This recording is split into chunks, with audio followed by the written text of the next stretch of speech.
Voici les 10 joueurs les plus chers de l'histoire du football. Alors que certains d'entre eux ont été exceptionnels et se sont montrés à la hauteur de leur prix, d'autres ont été complètement inutiles pour leur club et n'étaient qu'une perte d'argent. Nous allons donc découvrir pourquoi ces joueurs ont été vendus si cher, s'ils le méritaient et où ils en sont aujourd'hui. Commençons par le joueur le moins cher de cette liste. Cristiano Ronaldo est devenu le seul joueur à se retrouver 2 fois dans la liste des transferts les plus chers, car lorsqu'il a quitté le Real Madrid, il a signé à la Juventus pour un montant de 117 millions d'euros.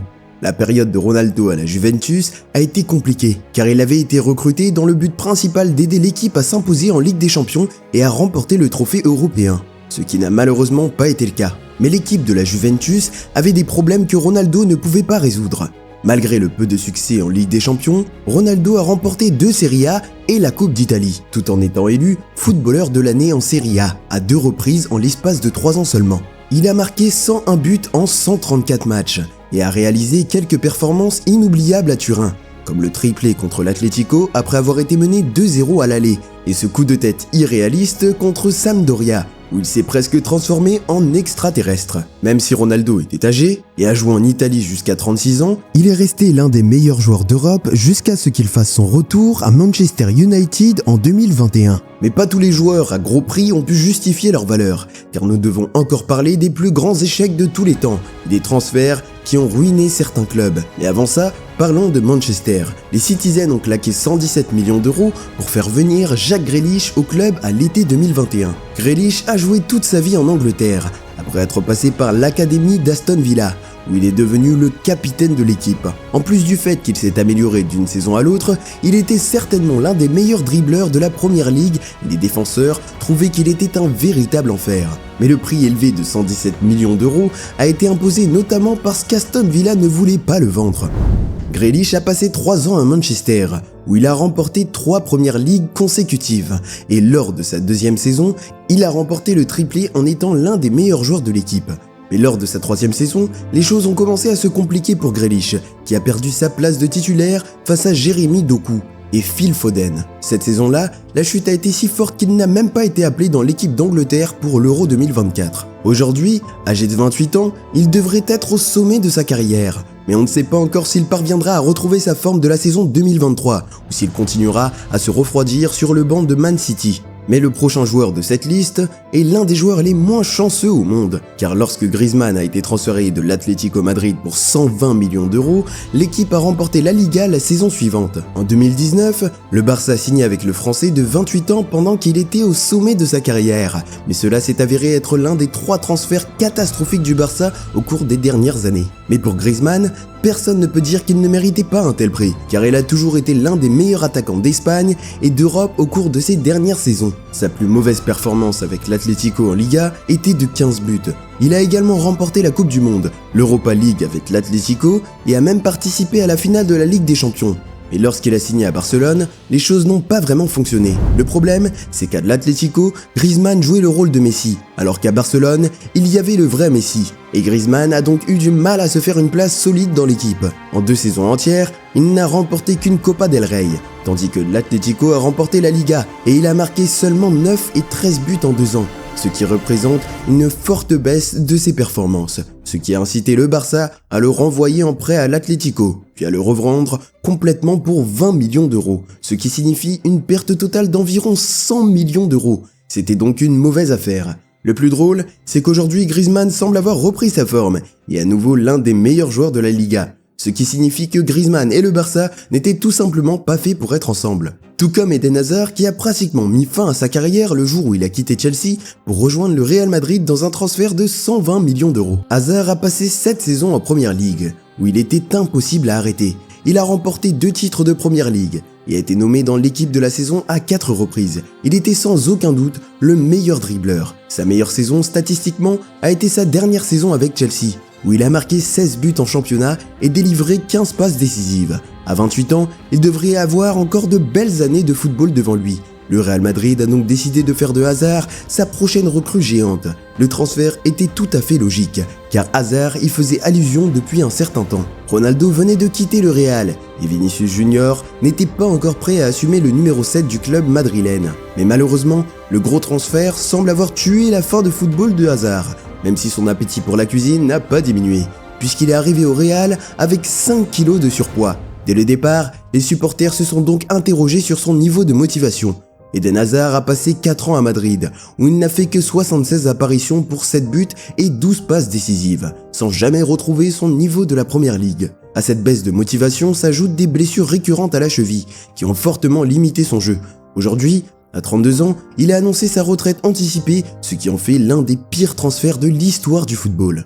Mais alors que Hazard est considéré comme un raté, Enzo Fernandez a encore une chance de réussir, car en janvier 2023, Chelsea a décidé de dépenser 121 millions d'euros pour celui qui était à l'époque l'un des jeunes talents les plus prometteurs du football. Enzo venait de signer à Benfica 6 mois plus tôt pour un montant de 44 millions d'euros, et cette rapide hausse de valeur est certainement due à ses performances lors de la Coupe du Monde, où il a remporté le trophée avec l'Argentine et a été nommé meilleur jeune joueur du tournoi, car il a tout simplement régné sur le milieu de terrain.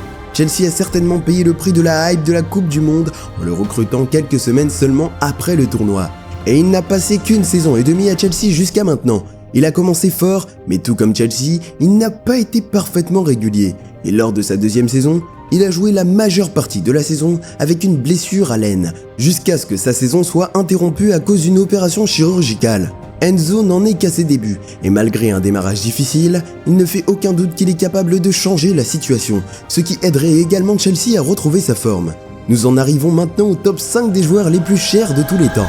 Maintenant, le 3 juillet 2019, Joao Félix est devenu le 5e joueur le plus cher de tous les temps que l'Atlético Madrid a payé 127 millions d'euros pour le faire venir au club afin de remplacer Antoine Griezmann. Il avait 19 ans à l'époque et n'avait joué qu'une saison au Benfica. Au cours de cette saison, il s'est révélé comme l'un des jeunes joueurs les plus talentueux au monde et a même été nommé Golden Boy face à des joueurs comme Haaland, Sancho et Foden. Il a impressionné au Portugal et a été perçu comme le nouveau Eusebio, mais il ne s'intégrait tout simplement pas à Madrid. Au milieu de sa première saison, Diego Simeone a commencé à critiquer publiquement l'attaquant en disant qu'en plus du talent, il fallait de l'engagement, et des rumeurs ont commencé à circuler sur les mauvaises relations entre les deux hommes. Il y a également eu beaucoup de débats sur la question de savoir si Félix avait sa place dans une équipe comme l'Atlético Madrid, parce qu'il était un joueur créatif et technicien, et que l'Atlético Madrid était une équipe solide, organisée et défensive, ce qui l'a définitivement perturbé dans le jeu. Ces 4 saisons à Madrid se sont passées de la même manière, où il y a eu des signes d'espoir et des indices d'un talent exceptionnel, mais où les blessures, les maladies et les longues périodes de mauvaises performances ont été les plus fréquentes. Au cours de ces 4 saisons à Madrid, il a inscrit 34 buts et délivré 18 passes décisives en 131 matchs, contre 20 buts et 11 passes décisives en 33 matchs pour Benfica. Après 4 ans à Madrid, il a été prêté à Chelsea, puis à Barcelone, et a maintenant été vendu définitivement pour 52 millions d'euros à Chelsea, où à 24 ans, il est impatient de relancer sa carrière. Et d'ailleurs, il existe de nombreuses ressemblances avec la carrière d'Ousmane Dembélé, qui a connu une grande saison à Dortmund avant que le Barça ne dépense la somme astronomique de 135 millions d'euros pour l'acquérir à l'été 2017.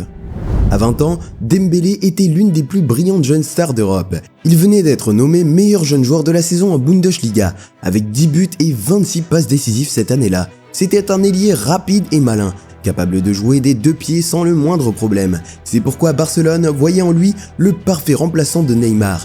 Et comme Dortmund savait que Barcelone avait désormais les fonds nécessaires, ils ont imposé un prix très élevé. À 135 millions d'euros, il est devenu le nouveau numéro 11 du Barça. Mais cela a été la seule similarité entre lui et Neymar à Barcelone, car il n'a pas été à la hauteur. Il avait de nombreux problèmes de discipline et des rapports constants indiquant qu'il jouait aux jeux vidéo jusqu'à tard dans la nuit, ce qui signifiait qu'il arrivait en retard à l'entraînement le matin. Son régime alimentaire était mauvais et n'était tout simplement pas sérieux. Malgré son attitude, Barcelone lui a donné de nombreuses occasions de faire ses preuves, mais la plupart du temps, il ne l'a jamais fait. Au cours de ses 6 années passées en Espagne, il a souffert de 15 blessures différentes, allant d'une semaine à 6 mois d'absence. Au total, il n'a fait que 22 apparitions en moyenne par saison. Malgré tout, il a retrouvé la forme sous la direction de Xavi vers la fin de son séjour en Espagne. Et lors de ces 2 dernières saisons, il a formé un partenariat solide avec Lewandowski. Mais avec toutes les blessures, il n'a jamais pu rester assez longtemps pour faire ses preuves. Il a ensuite été vendu au PSG pour 50 millions d'euros. Et le Barça a réussi à récupérer une partie de l'argent qu'il avait dépensé. Ils se sentiront toujours déçus par ce transfert en général, exactement comme ils se sentent déçus par Philippe Coutinho. qui est le troisième et le plus cher des 3 cauchemars de Barcelone en termes de transfert. Lorsque Barcelone ont vendu Neymar en 2017, ils ont commencé à jeter de l'argent par les fenêtres, et Liverpool a été l'un des chanceux à recevoir cet argent. Mais pour être honnête, Coutinho était leur meilleur joueur à l'époque, et il l'était depuis un certain nombre d'années. Il a remporté le titre de joueur de l'année de Liverpool de 2014 à 2016, et a été la vedette d'une équipe en difficulté. À 25 ans, Coutinho a commencé à croire qu'il ne pourrait pas gagner grand chose à Liverpool et a donc voulu partir. Il ne savait pas que les 2 saisons suivant son départ, Liverpool remporterait la Ligue des Champions et la Première Ligue. Aux yeux du Barça, ce profil de joueur convenait parfaitement. C'était un joueur doué et créatif, qui aurait dû s'intégrer parfaitement. Mais cela n'a pas été le cas. Coutinho a rejoint Barcelone en janvier 2018, mais 18 mois plus tard, il a été prêté au Bayern Munich, car il n'a jamais réussi à s'imposer en Liga. Au Bayern, il a même remporté la Ligue des Champions, éliminant Barcelone avec un score de 8-2 et marquant 2 buts lors de ce match, ce qui est plutôt drôle. Mais malgré cela, il n'a jamais vraiment impressionné en Allemagne et il est retourné au Barça après 1 an de prêt. La même histoire s'est répétée. Coutinho a eu du mal à obtenir une place de titulaire jusqu'en janvier 2022, date à laquelle il a été prêté et finalement vendu à Aston Villa. Il a connu un bon départ là-bas, mais a rapidement chuté avant d'être vendu au Qatar. Et maintenant, il joue au Brésil. Il a terminé son séjour à Barcelone avec un joli palmarès. 2 Ligas, une Copa del Rey et une Ligue des Champions avec le Bayern. Mais il n'a joué aucun rôle important dans ces compétitions, échouant à marquer les esprits et à se montrer à la hauteur de son prix. Mais maintenant, Kylian Mbappé occupe la 2e place de cette liste, parce qu'à seulement 19 ans, le PSG a dépensé 180 millions d'euros pour le faire venir à Paris. Et malgré ce prix excessif, il a toujours été l'un des meilleurs joueurs au monde pendant son séjour à Paris. Ce qui est vraiment fou, c'est que Mbappé a été acheté pour une telle somme après seulement avoir joué au football professionnel pendant une seule saison complète. Il a fait ses débuts avec Monaco au milieu de la saison 2015-2016, mais c'est ce qu'il a fait la saison suivante qui lui a valu d'être acheté à si gros prix. Il est rapidement devenu l'un des talents les plus en vue, car il a joué un rôle décisif dans l'équipe de Monaco qui a remporté le championnat et a fait de grandes performances en Ligue des Champions, atteignant la demi-finale. Cette année-là, Mbappé a marqué 28 buts et délivré 14 passes décisives, et a été nommé Golden Boy. Le PSG voyait en lui le joueur idéal. Il représentait l'avenir du football français, et il espérait qu'il deviendrait le meilleur joueur du monde. Et pour être honnête, il n'était pas loin du compte. Au cours de ses 7 saisons à Paris, il a remporté 6 championnats de Ligue 1, a terminé 6 fois meilleur buteur du championnat et a été élu 5 fois meilleur joueur de la saison. Il a littéralement dominé la France. La seule chose qui lui a manqué, c'est la Ligue des Champions, qu'il a failli remporter après avoir perdu la finale en 2020. En fin de compte, Kylian a mis fin à son contrat et est parti gratuitement au Real Madrid. Mais il a quitté le club en étant le meilleur buteur de l'histoire du PSG. Et maintenant, il s'est mis à la conquête d'autres challenges en Espagne.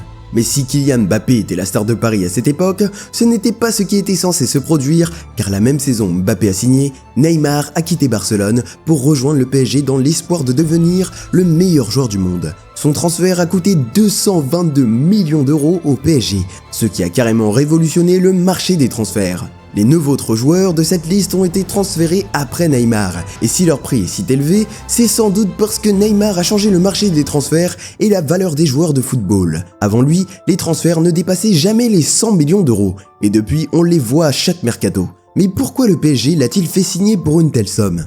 Tout simplement parce qu'ils le voulaient, et ils avaient de l'argent à dépenser. Mais aussi parce qu'il a été monstrueux lors de la remontada de 6-2. Ils ont donc respecté sa clause libératoire et l'ont fait venir à Paris. Neymar souhaitait ce transfert car il estimait qu'il ne pourrait jamais être la star d'une équipe où Messi jouerait. Ainsi, après 4 années glorieuses à Barcelone, où Neymar a remporté un triplé et s'est imposé comme un génie du football, il s'est rendu à Paris.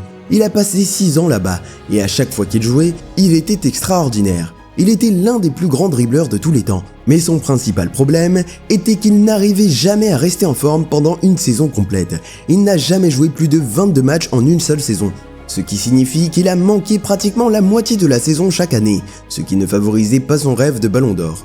Malgré tout, Neymar a fait 173 apparitions, marqué 118 buts et enregistré 77 passes décisives, ce qui représente plus d'une contribution de but par match, ce qui pour n'importe quel joueur ordinaire et à n'importe quel prix aurait été extraordinaire. Mais il est dommage que Neymar Junior reste le prince du football qui n'est jamais devenu roi. Si tu veux en savoir plus sur l'histoire de Neymar, clique sur la vidéo à l'écran.